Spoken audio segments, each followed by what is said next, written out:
নিষ্ঠুর কবর, কবর রে।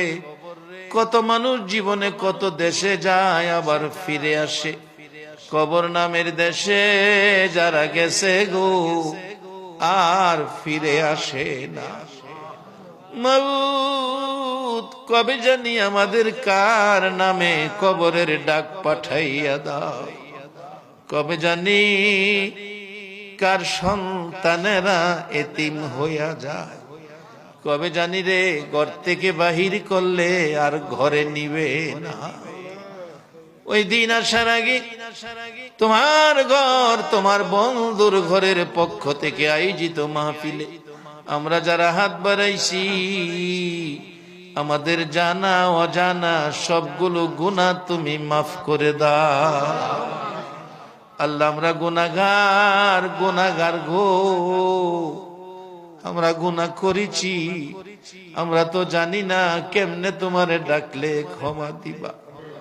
শুনেছি শেষ রাত্রে গাছের ডালে ডালে পাখিরা মধুর কণ্ঠে তোমারে ডাকে রে আল্লাহ। আমরা তোমার আদুরের সৃষ্টি, আমরা তো তোমারে ডাকতে জানি না। দুইটা হাত বাড়াইছি, ছোট সময় বাচ্চারা মা কইয়া ডাকতে পারে না, মারে দেখলে হাত পাও নাড়াইতে থাকে, মা দৌড়াইয়া টাইনা কোলে নেয়। আমরা ডাকতে জানি না, দুইটা হাত বাড়াইছি রে আল্লাহ। কে কত গুনাহ করেছি, কে মেয়ে কে পুরুষ, কাউরে কিছু কইও না। আজকের মাহফিলে আমাদের জানা অজানা সবগুলো গুনাহ মাফ করে দাও আল্লাহ। আরেকটা দরখাস্ত, তুমি রাগ হইও না, তুমি রাগ হইলে আমরার মনের দুঃখ কার কাছে বলবো। আজকের মোনাজাতে যারা হাত বাড়াইছে রে, মেয়ে বুঝি না পুরুষ বুঝি না, কার জানি মানাই রে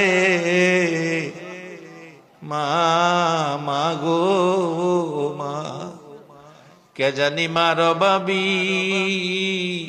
কে জানি বাবার অভাবী আজকের মোনাজাতে হাত বাড়াইছে।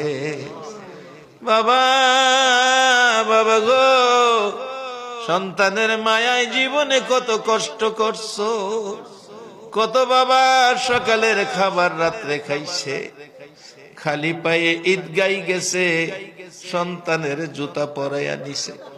কত বাবা 3 বছরের পুরান জামা গায়ে দিয়া ঈদগাই গেছে গো, সন্তানের নতুন জামা পরাইছে।